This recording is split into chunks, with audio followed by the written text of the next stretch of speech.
So hey guys, welcome back in my channel once again, and we will discuss a new homeopathy remedy as usual. And if you are not subscribed my channel till now, you can click the subscribe button ताकि आप तक इसी तरह की medicine की detail और information पहुंचती रहे।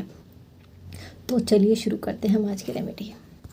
सो फ्रेंड्स, आज की रेमेडी है एबीस कैनाडेंसिस। जी हाँ, इसका दूसरा नाम पाइनस कैनाडेंसिस या फिर हेमलॉक स्प्रूस के नाम से भी इसको जाना जाता है।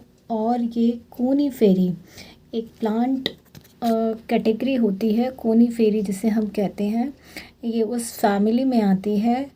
और इसकी जो मदर टिंचर होती है, यानी इसकी जो प्योर फॉर्म मेडिसिन की होती है, वो इसकी जो बार्क होती है, उसकी फ्रेश बार्क और जो बड्स होती हैं, फ्रेश कलियां होती हैं, उनसे इसकी जो मदर टिंचर है वो प्रिपेयर किया जाता है।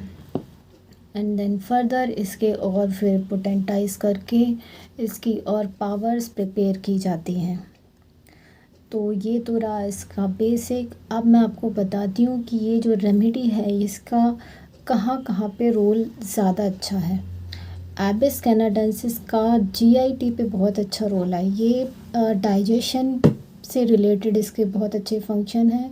साथ ही साथ ये जो फीमेल यूट्रस होता है उस पे इसका अच्छा काम रहता है। और इसके अलावा ये फीवर के लिए भी प्रिस्क्राइब की जाती है। तो मैं तीनों ही टॉपिक पे आपको थोड़ा थोड़ा सा तीनों के बारे में बताती हूँ। सबसे पहले मैं आपको बताती हूँ इसकी जीआईटी के बारे में कि इसके अपने गैस्ट्रिक क्या सिम्टम्स होते हैं, क्या ये सिम्टम्स इसके प्रोड्यूस होते हैं जीआईटी पे। सो फ्रेंड्स, इसकी जीआई सिम्टम्स या गैस्ट्रिक सिम्टम्स पे जाने से पहले मैं आपको थोड़ा सा इस बारे में बताती हूँ कि ये किस तरह के पेशेंट्स को ज़्यादा सूट करने वाली रेमेडी है। तो जो मरीज़ होते हैं वो थोड़े से चिली नेचर के होते हैं, उनको ठंड का एहसास ज़्यादा होता है। उनके जो पाँव होते हैं, अगर हम उनको हथेली उनकी छू के देखें तो वो ठंडी महसूस होती हैं और साथ ही साथ थोड़ी गीली महसूस होती है, जिसे हम कोल्ड एंड क्लैमी बोलते हैं मेडिकली। तो उनके जब हम हाथ छुएंगे तो उनके हाथों में आपको थोड़ा सा गीलापन और थोड़े ठंडे ज़्यादा महसूस होते हैं।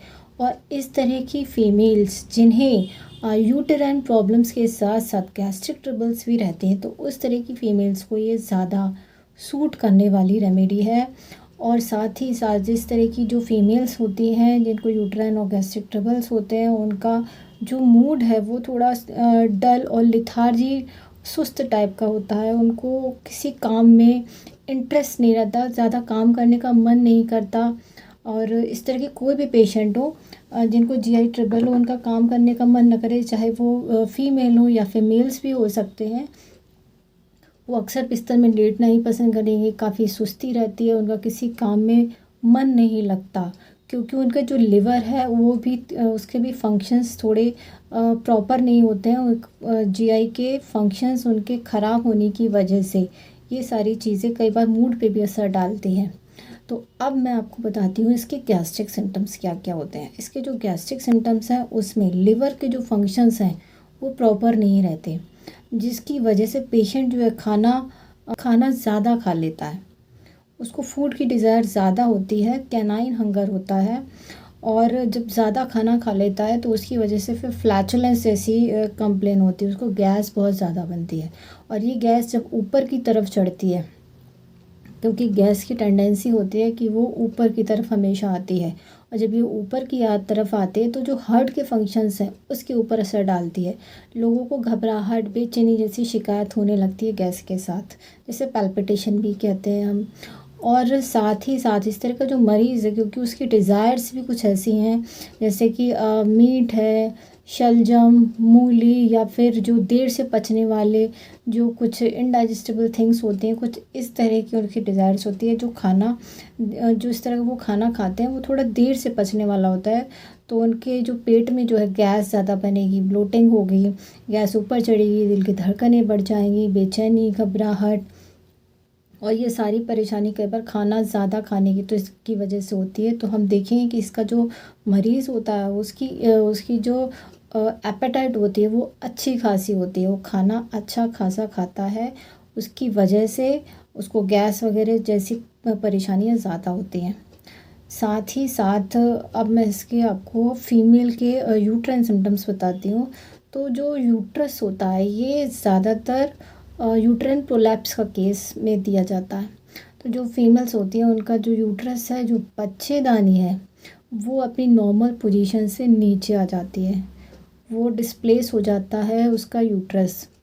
तो उसकी वजह से उसको जो पूरा यूट्राइन रीजन है वहाँ पे पेन रहता है, दर्द की शिकायत ज़्यादा रहती है। और यूट्राइन प्रोलैप्स होने का कारण है जो मल्टीपल प्रेगनेंसी। जब मल्टीपल प्रेगनेंसी से फीमेल जब गुज़रती हैं, जब पास होती हैं, तो जो मसल्स होती हैं वो बहुत लूज़ हो जाती हैं, रिलैक्स हो जाती हैं, और जो लिगामेंट्स हैं वो ढीले हो जाते हैं। तो जो यूट्रस होता है या जो बच्चेदानी होती है वो अपनी जगह से नीचे की तरफ शिफ्ट हो जाती है और प्रोलैप्स हो जाता है।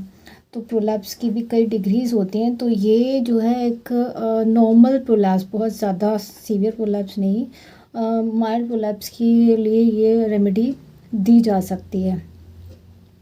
जो यूट्रस है वो नीचे आने लगता है, उसके यूट्रस में या फिर उसके जो लोअर एब्डोमेन है, फंडस वाला जो रीजन है, वहाँ पे उसको बहुत ज़्यादा फीमेल को दर्द होता है, जहाँ पे प्रेशर से उसे रिलीफ होता है। अगर उस पोर्शन को उसका दबाया जाता है तो उसे आराम मिलता है और उसको बहुत ज़्यादा कमज़ोरी महसूस होती है फीमेल पेशेंट को बच्चेदानी नीचे खिसकने वाले केस में। उसको काफ़ी कमज़ोरी महसूस होती है, जिसकी वजह से उसको अक्सर लेटे रहने का मन करता है। अब हम बात करते हैं इसके फ़ीवर के बारे में।